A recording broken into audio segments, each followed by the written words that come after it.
తాకట్లో ఉన్న మీ బంగారాన్ని విడిపించి ఆ రోజు ఆన్లైన్ రేటుకి కొంటాం. Sharma gold company. నమస్కారం, సుమన్ టీవీకి స్వాగతం.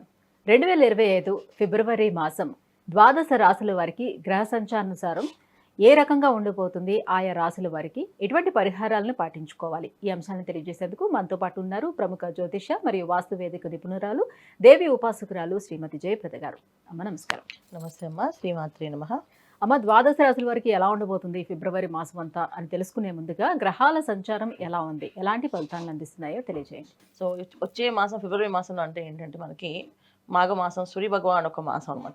సో రవి భగవాన్ ఒక బలం, రవి బలం చక్కగా అన్ని ద్వాదశ రాశుల వాళ్ళకి ఉండాలంటే మాఘమాసంలో చక్కగా పూజలు, వ్రతాలు, నోములు ఎవరెవరికి ఏ అవకాశం ఉంటే కొంచెం వదులుకోకుండా చేసుకుంటూ వెళితే ద్వాదశ రాశుల వాళ్ళు బయటపడతారు. ఎందుకంటే కొన్ని రాశులకి మంచి ఫలితాలు ఉన్నాయి, కొన్ని రాశులకి కాస్త మిశ్రమ ఫలితాలు ఉన్నాయి.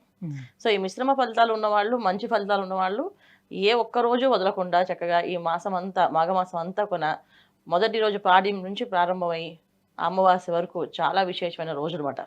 సో ఏ రోజు ఏం చేసినా విశేషమే. అంటే మాఘమాసంలో ఆదివారాలు విశేషాలు, పౌర్ణమి విశేషం, అలాగని శనివారాలు, సోమవారాలు, మంగళవారాలు, బుధవారాలు అన్ని కూడా విశేషమైన రోజులే. ఏ రోజు ఏమేమి చేయాలి, చక్కగా ఏ కుదురుతారుగా ఎక్కువ చారిటీ డొనేషన్స్ చేసుకుంటూ వెళితే చాలా మంచి ఫలితాలు కనిపిస్తున్నాయి. అయితే ఈ ఫిబ్రవరి మాసంలో ఎవరెవరికి బాగున్నాయి, ఎవరికి బాగాలేదని ముందుకంటే గోచారంలో ఎవరెవరు ఏ గ్రహాలు ఎక్కడెక్కడ ఉన్నాయో చూద్దాం. వృషభ రాశిలో గురువు, మిథున రాశిలో కుజుడు, తర్వాత కన్యా రాశిలో కేతు ఉన్నారు, తర్వాత మనకి కుంభరాశిలో శని భగవానుడు, మకర రాశిలో రవి బుధులు, మీనరాశి రాహు శుక్రుడు. సో ఇలాగ మనకి గ్రహస్థితి అంతా గ్రహాలన్నీ ఇలా ఉన్నప్పటికీ ఏమేమవుతుందంటే ఇక్కడ ఎంత బ్రహ్మాండంగా మీనరాశిలో ఉచ్చస్థానంలో శుక్రుడు ఉన్నప్పుడు ఎన్ని భోగాలు, ఎన్ని యోగాలు ఇస్తారో, శుక్రుడితో పాటు రాహు ఉన్నారు కనుక అన్ని మాయలు, అన్ని మర్మాలు కనిపిస్తుంటాయి. అంటే మోసపోవడాలు కానీ, మోసగింపబడ్డాలు కానీ జరిగే అవకాశాలు ఎక్కువగా ఉన్నాయి కనుక జాగ్రత్తగా పరిహారాలు చేసుకుంటూ వెళితే ప్రతి పనిలోనే ఆలోచించి చేస్తే కనుక బయటపడతాం. లేకపోతే కాస్తంత ఇబ్బంది పడే అవకాశం కనిపిస్తుంది. జాగ్రత్తగా చూసుకుంటూ వెళ్ళాలి. సో మనకి మిథున రాశిలో కుజుడు అంటే ఏంటంటే జనరల్గా చాలా మందికి విచక్షణ అనేది కోల్పోవడం అనేది జరుగుతుంటుంది. ఎంత అగ్రెసివ్గా మారుతారంటే బుధుడు అంటే మిథున రాశిలో బుధుడు అధిపతి, ఆ రాశి అధిపతి. సో బుధుడు అంటే ఏంటి, మంచి తెలివితేటలు, మంచి బుద్ధి, జ్ఞానం, తెలిసిన వాళ్ళు, క్రియేటివిటీ బ్రహ్మాండంగా ఉంటుంది. అయితే ఇక్కడ కుజుడు రావడం వల్ల ఏంటంటే క్రియేటివిటీ, ఆలోచనలు అన్నీ కొంచెం ఎక్స్ట్రాడినరీగా పెరుగుతాయి. అయిపోవాలి, ఇప్పుడు అయిపోవాలి పని అంటే విచక్షణ కోల్పోతారు. విచక్షణ అనేది కోల్పోయి వాళ్ళు చేయాల్సిన పని నాకు ఇప్పుడు కావాల్సింది, ఇప్పుడు అవ్వాల్సింది అని చెప్పి కొన్ని ప్రమాదాలకి, కొంత మనుషుల తత్వాలకి మారడానికి కారణము ఇదంతా కూడా కుజుడు కారకుడు కనుక. ఎన్ని రోజుల వరకు ఉంటాడు మేడం కుజుడు? చాలా రోజులు ఉంటారు. ఫిబ్రవరి మాసం అంతా మిథున రాశిలోనే ఉంటున్నాడు ఆయన. సో అందుకని ఆయన ఆల్రెడీ వచ్చేసి మిథున రాశిలోనే ఉన్నారు ఆయన. జనవరి 20 నుంచి మారిపోయి మిథున రాశిలో ఉంటున్నారు ఆయన. దానివల్ల ఏంటంటే జాగ్రత్తగా ఉండడం, మెయిన్ వాహనాలు నడిపినప్పుడు జాగ్రత్తగా ఉండడం, బయటకు వెళ్ళేటప్పుడు మంచి శుభశకనాలు చూసుకుని వెళ్ళడం చాలా ముఖ్యమైన అవసరం అందరికీ. ద్వాదశ రాశులు అందరికీ కూడా ఈ జాగ్రత్తగా చూసుకుంటూ ఆచితూచి వెళ్తూ ఉంటే ఏ ఒక్కరికి ఏ ప్రమాదం జరగకుండా క్షేమంగా ఇంటికి వస్తుంటారు. ఇది చూసుకోవాల్సింది. అమ్మ, ఫిబ్రవరి మాసం మరి కన్యా రాశి వారికి ఎలా ఉండబోతుంది? సాధారణంగానే కన్యా రాశికి ఈ సంవత్సరం అంతా కూడా బాగానే ఉంది. సో ఇప్పుడు ఇంకా సంవత్సరం అంతం అవ్వలేదు కాబట్టి, ఫిబ్రవరి మాసంలో ఇంకా ఉన్నాం కాబట్టి, సో వీళ్ళకి ఎలా ఉండబోతుంది మరి? ఇంకా ఫిబ్రవరి మాసం వీళ్ళకి కాస్త అనుకూలత కనిపిస్తుంది. ఏంటంటే కొంత ఉపశమనం, అనుకూలత కాస్త అవుతాయనే ఒక నమ్మకము. ఎందుకంటే కన్యా రాశిలో కేతు ఉన్నాడు. సో అక్కడ సప్తమ స్థానంలో రాహు, అంటే మీనరాశిలో రాహు, ఇక్కడ కన్యా రాశిలో కేతు. అన్నిటికీ ఏంటంటే ఎప్పుడు ఏది చేసాం అనుకున్నా, ఈయన ఇద్దాం అనుకున్నా ఈయన అది చెప్తారు కదా, దేవుడు వరం ఇచ్చిన పూజారి వరం ఇవ్వలేదని చెప్పేసి. అలాగా వీళ్ళు చేద్దాం అనుకున్నా ఏదో ఒక ఇబ్బంది వచ్చి, ఆటంకం వచ్చి ఆలస్యం అవుతూనే ఉంది. అయిపోతుంది, బ్రహ్మాండంగా అయిపోతుంది అనుకునే వాళ్ళకి అవకాశమే లేకుండా ఇబ్బంది పడుతూ ఉన్నారు. అయితే ఇప్పుడు మాత్రం ఏంటంటే ఇక్కడ శుక్రుడు ప్లస్ రాహు కలిసి ఉండడం వల్ల కాస్తంత ఉపశమనం, చేసుకోవాల్సిన పనులు, కార్యక్రమాల్లో చేయడానికి, ముందుకు వెళ్ళడానికి అవకాశం ఎక్కువగా కనిపిస్తుంది.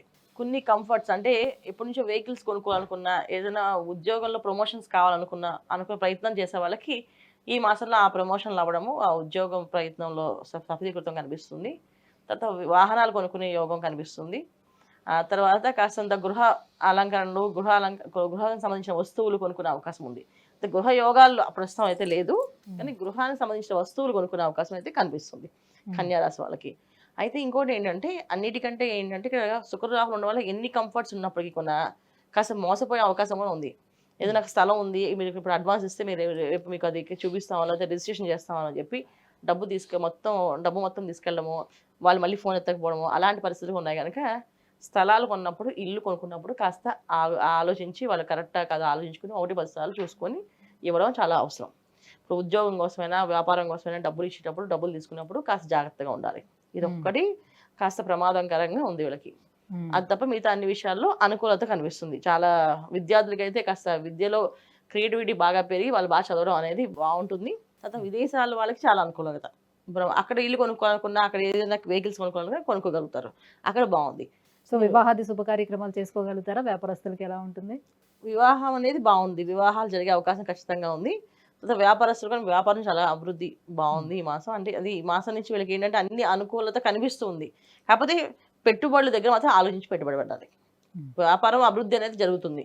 కానీ దాన్ని ఎక్స్పాండ్ చేసే ఉద్దేశంలో కానీ దాన్ని మార్చుదాం అని చెప్పేసి ఉద్దేశంలో కానీ చేసి అది కొత్త వ్యాపారం మొదలు పెడదాం మాత్రం కాస్త ఆలోచించి ఉగాది తర్వాత ప్రారంభం చేసుకుంటే అనుకూలత ఉంది. ముందుగానే చేసుకుంటే మాత్రం కాస్త అంత ఇబ్బంది పడే అవకాశం ఎక్కువగా ఉంది కనుక జాగ్రత్త పడాలి. కేతు అనుకూలత కూడా బాగుంది వీళ్ళకి. కేతు అనుగ్రహం అనేది కన్యా రాశిలో జనరల్గా ఎప్పుడు ఉండదు నాన్న. ఏమవుతుందంటే ఇక్కడ వీళ్ళకి అక్కడ సప్తమ స్థానంలో రాహు యొక్క ప్రభావం ఎక్కువ కనిపిస్తుంది. అంటే ఏంటంటే ఆ క్షణాన్ని ఆ పని అవ్వాలి, అంతేగాని దాని కొంచెం ఆలోచించి చేయాలని ఉంది. ఇప్పుడు ఏదైనా కొనాలనిపించింది, డబ్బులు ఫోన్లో ఉంటే టప్పని కొనేస్తుంటారు, ఆన్లైన్లో ఏదైనా షాపింగ్ చేసేస్తుంటారు. అది వీళ్ళ కన్యా రాశి వాళ్ళు. సో ఆలోచించి ఆచితూచి అడుగులేసి ఆ లక్షణమే ఉండదు. బుర్ర అంత పదునుగా పనిచేస్తుంది. కన్యారాశి అధిపతి ఎవరు? బుధుడు.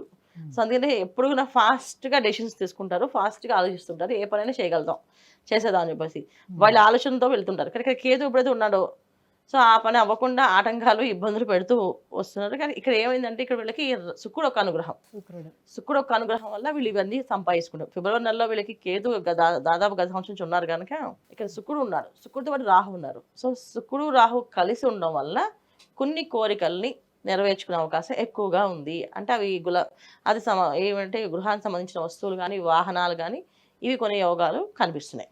అయితే గృహ యోగాలు ఎప్పుడైతే ఉన్నాయంటే ఉగాది తర్వాత. ఇప్పుడైతే గృహ యోగాలు ఏం లేవు. ఒక గృహం కొందామని ఆ స్థలం కొందామని డబ్బు కానీ ఏర్పాటు చేసుకున్నట్టయితే తీసుకోవడం కానీ లోన్లు పెట్టడం కానీ చేస్తే అది ఇబ్బంది పడే అవకాశం ఎక్కువగా ఉంది కనుక దాని జోలికి వెళ్లకుండా మిగతా పనులను చేసుకోవచ్చు. మరి ఇంకా ఎటువంటి పరిహారాలను పాటించుకోవాలి? తప్పకుండా వీళ్ళు ఎక్కువ విష్ణు సహస్రనామ పారాయణ ఎక్కువగా చేసుకుంటూ విష్ణు ఆరాధన చేసుకుంటూ వెళుతూ ఉంటే అన్ని అనుకూలతగా ఉంటుంది. ఎందుకంటే ఏ మాయలో పడకుండా ఎవరు మాటలకి లొంగకుండా ఉంటారు. ఎందుకంటే ముఖ్యంగా కన్యా రాశిలో ఎప్పుడైతే శుక్రరాహులు ఉన్నారో కాస్తంత అందరూ ట్రాక్ మారే అవకాశం ఉంటుంది. అమ్మాయిలైనా అబ్బాయిలైనా కొత్త వ్యక్తులు పరిచయం అవుతాయి. ఆ కొత్త వ్యక్తులు ఎలాంటి వ్యక్తులు అంటే మంచి వాళ్ళు ఉండొచ్చు, చెడు వాళ్ళు ఉండొచ్చు. కొంచెం మాయలో పడే అవకాశం ఉంటుంది, కాస్త ముఖ్యంగా ప్రేమలో పడే అవకాశం ఉంటుంది. ఇలాంటి సిచ్యువేషన్స్ కొంచెం జరుగుతాయి కనుక జాగ్రత్త అనేది ఉండాలి. కనుక విష్ణు సహస్రనామ ఆరాధన పొద్దున్న సాయంకాలం చేసుకోవడం లేకపోతే వినడం చేస్తూ ఉంటే అలాంటి మాయలో పడకుండా మనం అనుకునే పనులు చేసుకుంటూ ముందుకెళ్తాం. ఇది మెయిన్ చేసుకోవాల్సిన కార్యక్రమం. వీళ్ళు అమ్మ కన్యా రాశి వారికి ఈ ఫిబ్రవరి మాసం ఎంత అత్యద్భుతంగా ఉండబోతుంది, ఇంకా ఎలాంటి పరిహారాలను పాటించుకోవాలి, ఈ విషయాలన్నీ కూడా వివరించినందుకు ధన్యవాదాలు. నమస్తే అమ్మ. శ్రీమాత్రే నమః.